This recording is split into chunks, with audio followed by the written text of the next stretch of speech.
Thanksgiving sneaks up on you. There's no buildup. You don't have to worry about buying presents, listening to endless holiday music weeks in advance. Usually the weather is perfect, like today. And Mother Nature does all the decorating for us. Also, there's turkey. I love a holiday that involves turkey. And to add to the joy, even though the official holiday is tomorrow, Monday, most of us celebrate today on Sunday, giving everyone a chance to rest and, of course, reflect on Thanksgiving Day. And then there's the turkey sandwich. I find a lot to be grateful for in this holiday. However, sometimes we need a special holiday to remind us to stop and reflect on all that we are and all that we have. I just celebrated a milestone birthday and have spent a lot of time over the past few weeks reflecting back on the decades that just seem to have flown by.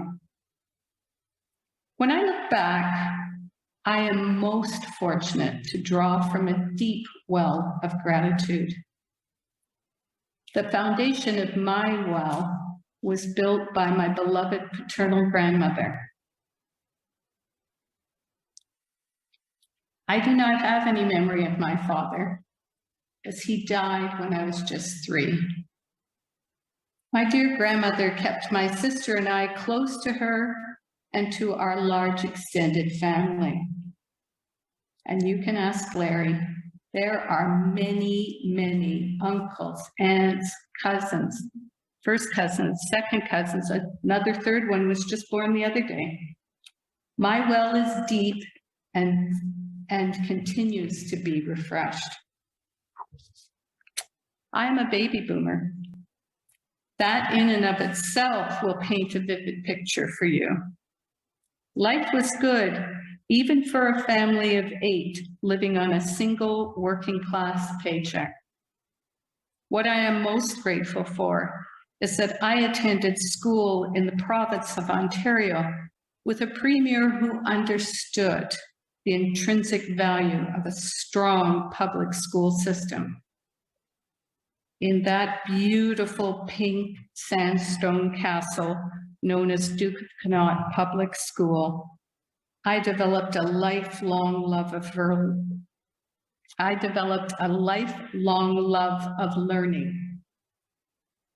I draw upon this part of my well daily. I'm also truly grateful for librarians, especially children librarians. I have fond memories of storybooks standing up on huge oak tables, the magic awaiting in those pages. Librarians are a special lot of individuals who instilled in me a love of literature and deep and abiding respect for the printed word. Before I was 20, I told you I did a lot of reflection. I had a great deal of good fortune and traveled to all 10 provinces. When I was attending Seneca College, I enrolled in the aptly named The Mile, Mobile Intensive Learning Experience. The first year we traveled from Ontario through to Quebec to each province in Atlantic Canada by bus. The following year, we traveled from Ontario all the way to British Columbia. Through this experiential learning program, I was privileged to meet Canadians of all walks of life and lived experience. I gained a true understanding of how vast and magnificent this country is. A sense of this country, the people, and the land gives me a great sense of gratitude. A well of gratitude has a good foundation involving many teachers, mentors, and guides. Melody Beattie, who is best known for dealing with codependency relationships, of which I am familiar, writes that gratitude unlocks the fullness of life. Gratitude unlocks the fullness of life. It turns what we have into enough and more. It turns denial into acceptance, chaos to order, and confusion to clarity. It can turn a meal into a feast, a house into a home, a stranger into a friend. Gratitude makes sense of our past, brings peace for today, and creates vision for tomorrow.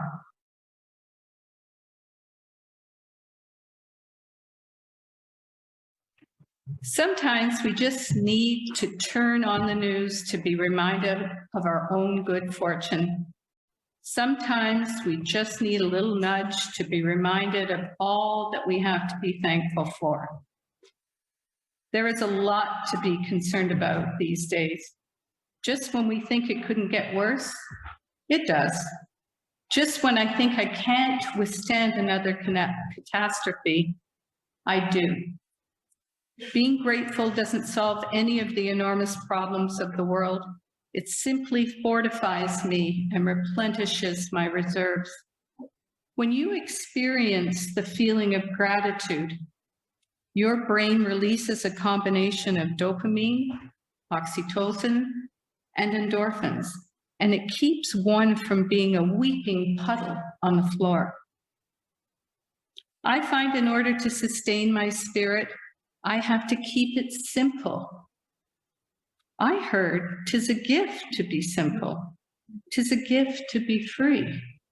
'Tis a gift to come down where we ought to be. And I keep that in mind when watching YouTube videos, particularly tiny house movement YouTube videos. Life gets very simple when you live in 400 square feet.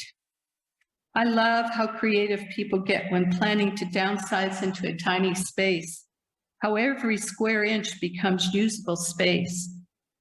There are many reasons to go tiny. However, to a person, they all say, and maybe not exactly in these words, but that's the intent. 'Tis a gift to be simple. 'Tis a gift to be free. 'Tis a gift to come down where we ought to be. What are your simple pleasures? Caitlin had us meditate on those. But where do they come from? Do they come from the natural world? As Michael Leduc described, the radiant dawn of the last smoldering glow of sunset. I'm going to try that again. The radiance of dawn and the last smoldering glow of sunset. Much better picture. Birdsong. A cool breeze on a hot day. Autumn colors. Perhaps Ontario peaches. Or fresh Ontario strawberries. And what about that magnificent corn? Listening to the rain on our tin roof on a quiet moment. And wasn't it wonderful at our water ceremony that it rained that day, just during the meditation? Does it come from the arts? Listening to music, beautiful music. Attending a play, a concert, visiting a gallery.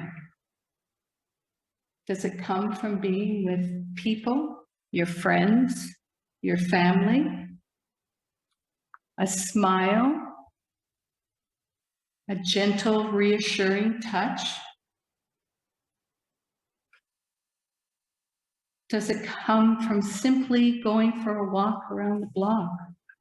Or as some of us will do in a few weeks, forest bathing, reading a good book, a warm cup of tea.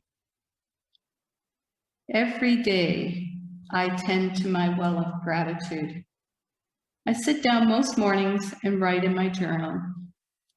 Journaling is a wonderful way to remind oneself of all the things to be grateful for. All wells require maintenance, for it is when the well is dry we know the worth of water. May your well be deep and constantly replenished. May it be so.